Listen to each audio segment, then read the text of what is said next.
Welcome back to Newsmaker Live. Thank you very much for staying tuned. My very special guest this evening is Mrs. Sarah Flood-Beaubrun. She's back. She is the founder of CARIFAM, which is the Caribbean Center for Family and Human Rights. And we're talking about abuse in our society. And for those of you who have been following this show, you know I'm very passionate about that, because I think that there's so much abuse, and abuse is so rampant in our society, and there is very little that our agencies do to deal with the problems and deal with those problems seriously. So, I mean, yes, I want to continue talking about that, but we also want to talk about some other issues. Before we go to the other issues, we were talking about putting those structures in place, you know, making sure that people are held accountable, making sure that children are protected. And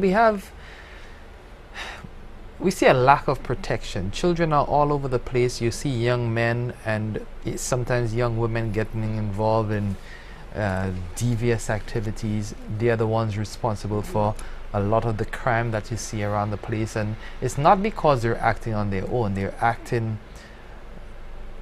on directions of people who abuse them, you know, since they want to be, they feel like they want to belong. They want someone to give them love, because that 15, 16-year-old who is a child in herself birthed them and could not really relate to parenting or motherhood. The father is not around, you know.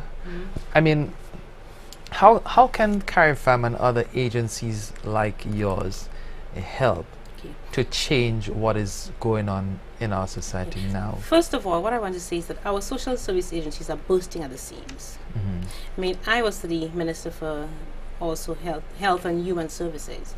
And I mean, our social workers work very hard. I mean, the people in the Human Services Department work very hard. But the problems are so big that they do not have the manpower, they do not have the resources, and they do not have the physical structures to enable them to make the interventions that they need to make. I'll give you an example. When I was the Minister of Health, you know, we spent a lot of time and effort on the Golden Hope Hospital, and I used to visit there, you know, very often. And on one of my first visits, there was a 13-year-old in the mental hospital, and if you recall, we were in the old building at the time. That's a little talk. And there was no categorization of patients. Everybody was just in one sort of hall compound. Communal. And then I asked, well, you know, why are you here? Because, I mean, there was not even a unit for children. Children were just put. She says, well, you know, she was abused and there was nowhere to put her. So she was put in at a mental hospital for safekeeping. Can you imagine that? That at the time that I was minister, I think things may have improved a little bit, because I understand that we have a home for children. I'm not sure how it works, but I'm sure that this place is already filled to capacity.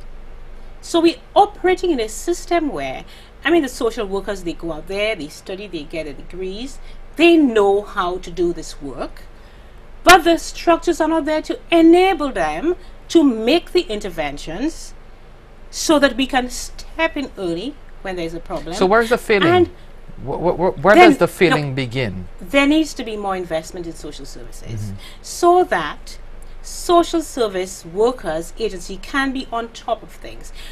I mean, we live in a small society. You can see when there's a problem there. If that child doesn't get some help, that child is going to go down. We should be able to step in at that point. Not when everything has gone, the situation in the family or in the home or in the life of that child has broken down completely. And we are nowhere near where we can make early intervention to avoid the total breakdown. Now, so there needs to be investment, but we've had successive governments that do not pay attention to the social sector. That is what I was getting to. Because they see the social sector as just sucking in money and not producing anything. That's wrong. If we invest in people, we invest in our economy. But then, and that is what is happening. Look at the Boys Training Center. I mean, for how long has it been operational?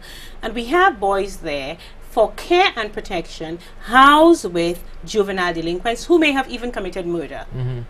And that is what we're offering our children. So a parent has a difficulty with a boy. She can't, a single mother can't control her son at home. And she says to this little agency, I'm tired of this boy. I can't control him.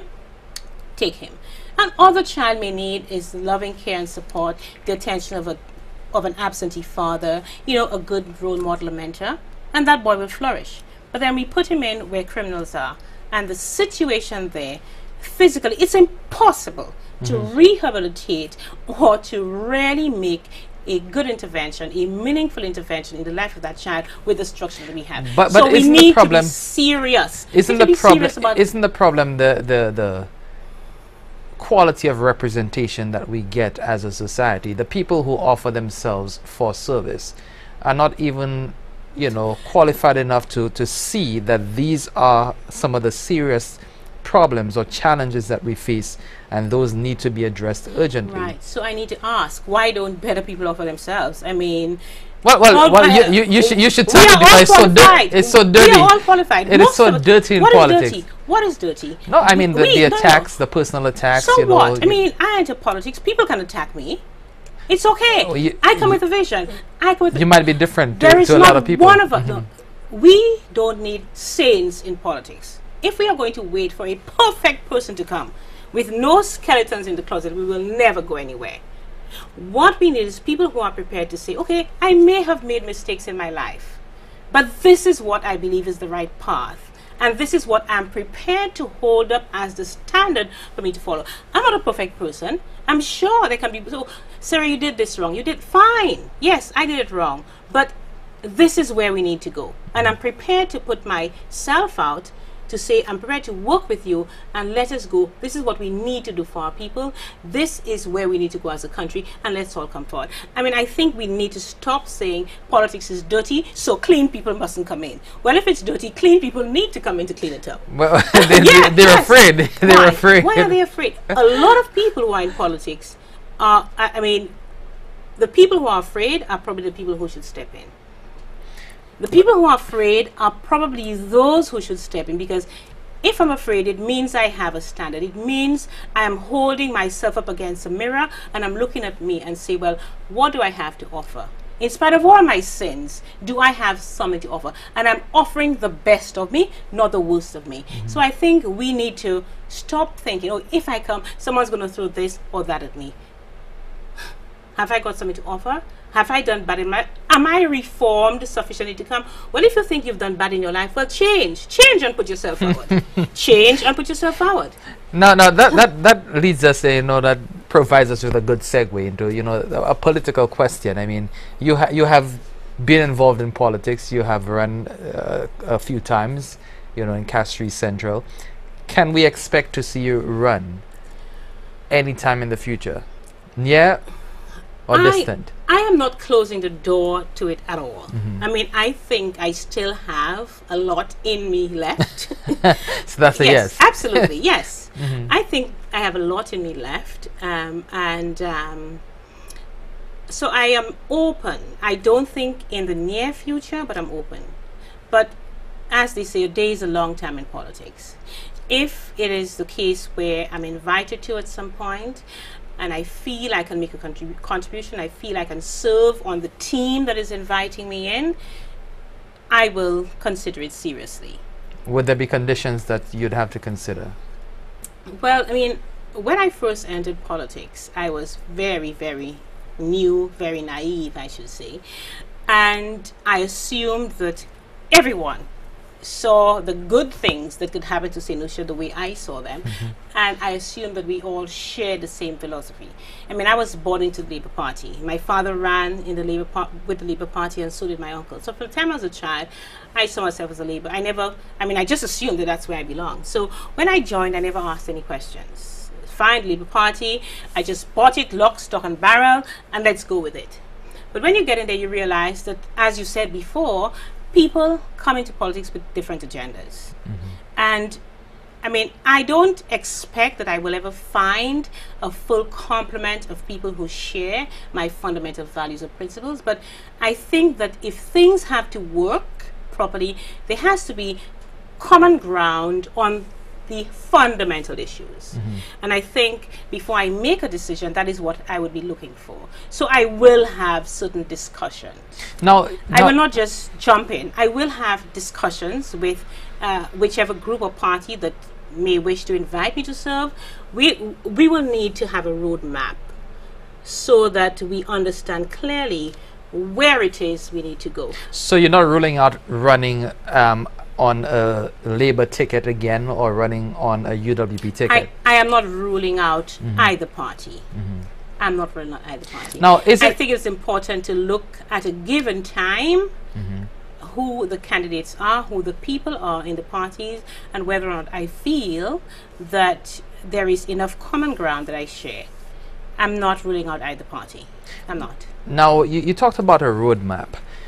The fact that you can choose between the two major parties so easily, or decide between the two of them so easily, is this an indication that there is no fundamental difference in the ideologies of these two parties? I would like to answer this a different way. I'm a St. Lucian, and I want the best for my country. And I mean, I can look at individuals on both sides, and I could see that there is good stock, good material from both sides. And in a sense, I mean, I have to answer yes to your question. I don't think there is much difference in the ideology, but it's who comes to implement it. Because we can have a plan, but how the plan is implemented depends on who's implementing it. Because you bring to it your value system, your philosophy, your outlook on life, the sum total of all of your experiences will help you decide how to implement that plan. So I think the people who put themselves forward is really important. And as I said, I can see persons from both sides who I believe have the interests of St. Lucia at heart. And so I would not like to confine myself to say United Workers' Party or Labour Party. At a given time in the future, if I decide that the time is right, I mean, I will look and see whether or not I feel that I can serve or join forces with either of the parties. Now, you had your or either of the people in the parties. And are these the only two parties? Because the LPM is a party that I mean, will you consider, aligning yourself with a third party, which, as you've done before with one, which has not received as much traction, and it does not appear could form a government in the near future, given our two-party system as it is? Well, as you know, third parties have not had a very good record. Right. Not just in St. Lucia, but in the Caribbean, generally speaking. I think they have had a few exceptions. And so it seems to me, I may be wrong, that we stuck with two parties. It would have to take a lot of resources. It would have to take a lot of people stepping into unknown territory, really, to decide that they're going to build a party from scratch. It's going to take a lot. I mean, my experience with the one showed me that very, very clearly. Very clearly. And I am not saying it's impossible. Maybe that's what we need. Maybe that's what we need. But it is not an easy job. It will not be an easy job. Now, you had your, disagreements with Prime Minister Dr. Kenny Anthony while you were in the Labour Party. How would you assess his leadership, and would you consider rejoining the Labour Party or seeking to represent constituents with him as a leader? My issues with Dr. Kenny Anthony were not personal, as you know. I mean, generally I felt that, and I still say so, Dr. Kenny Anthony is a leader. He's a leader. He's a leader. He clearly has strong leadership qualities. There's no doubt about that. What I disagreed with him on is philosophy. I really believe that we have to put people at the center of development. We have to invest in people. We cannot take people for granted. We cannot sacrifice people for things.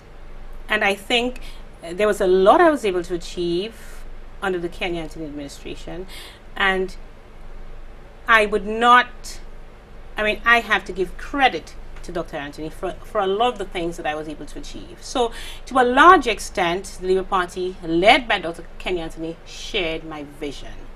Where we broke ranks, as you know, was on the abortion issue, where I felt that we did not recognize the dignity of the human person. And if we could say that human life is not important, then it meant that we didn't really understand the nature of true, genuine development. If you could discard some people in your society, you could discard all people in your society. Now, and I mean, this was the high point. I mean, I had seen other things within the party. For example, I spent a lot of time with the mentally ill, as you know. And I used to be told very often by Dr. Anthony himself, why are you spending so much time on the mentally ill? They don't vote. I was told so many times. Why are you spending so much time and resources on the mentally ill? They do not vote. Now, this is one example of what I'm talking about, the lack of respect or regard for human dignity. And that again manifested itself in the decision to legalize abortion. And also, what I objected to strongly, if you remember, was not just the decision, but the way it was arrived at, how it was sneaked into Parliament. There was no discussion. Again, disregard for people. So I broke ranks with the Labour Party on that philosophical issue. How do we regard the human person and the respect we have for people? Because this is what has influenced my participation in politics. I never liked politics. I mean, I remember when I was at law school, a lot of the students from the Caribbean who studied with me came into law because they saw themselves having a political career. And I never saw myself having a political career. I'm a very private person. And public life is not my thing. You want to laugh. You don't believe me. You want to laugh. I couldn't help myself on that one. Yeah, I am a very private person. And public life is not my thing. But there were two things that really sort of threw me into the political arena. I remember when Dr. Anthony first approached me to run. Even before he asked, I said, no, I'm not interested. I had my private practice at the time. And there was a lady who came into me and she said, she was beaten up last night by her husband, boyfriend, I can't remember, but her living partner. She said, look here, I need to get an order against him. I need him to get out of the house. So I said to her, okay, fine, but if I put in the order today, if I bring the action today in the court, you may not get an order today. What will happen? Where will you sleep tonight? She says, well, I don't know. I'll probably sleep on the square. And right away I thought, but the law is there, the Domestic Violence Summary Proceedings Act is there. But unless there's a shelter, unless there's a safe place for this woman, her having access to the law puts her in more jeopardy. So I thought, problem. It's not just the law we need. We need structures to make sure that the law works. I think we spoke about that earlier. You need the law, but you need a system to make sure that that law is going to benefit people and not make things worse. The law, putting the law in the statute books is the easiest thing. It's when you start to use that law, you recognize that you need an environment for it to work. And secondly, there was a young boy whom I represented. He was 16, and remember we had the old prisons at the time on Bridge Street, and where we had 10, 12 men sharing a cell that was built for one person. You remember that? And I used to go in there I used to give classes to the prisoners. I just did this, And there was a 16-year-old boy who came to me and said, Miss, can you find out for me when my case is? Because I've been here on remand for 3 years, and I have no idea when my case is. And he was sharing a cell with 10 men, and he was 16. And he was there, and the system had just forgotten him. Why he wasn't at the Boys Training Center, I don't know. System forgot this young man. He didn't have a lawyer, and he had no idea when his case was. And he was sharing a cell with 10 men, and you can imagine what was going on. And I said, something? For me, I couldn't just simply sit as a lawyer, ignore all these things, and go into court and just practice law. I thought that I had to be involved in policy and shaping things. And these are the two things in my early legal career that made me see that I was on the wrong side of the law. I needed to be in Parliament making sure that laws were put in place, but there were also structures. So, I mean, this is where my interest in politics started.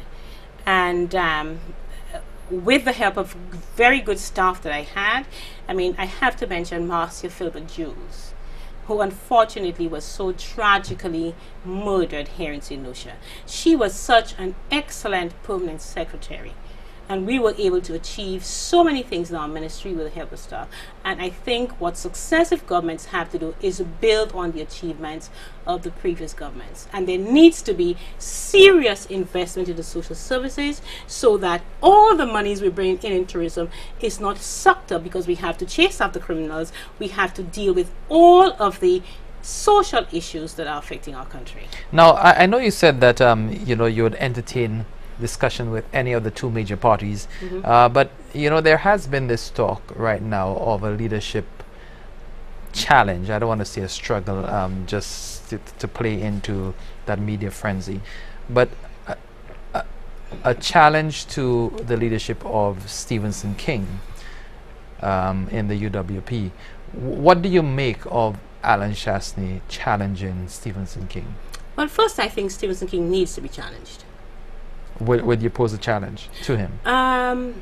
Not right now. I'm not ready to do that. I don't see myself as necessarily ready to serve under the United Workers' Party government. As I said before, when the time comes, I am going to assess it.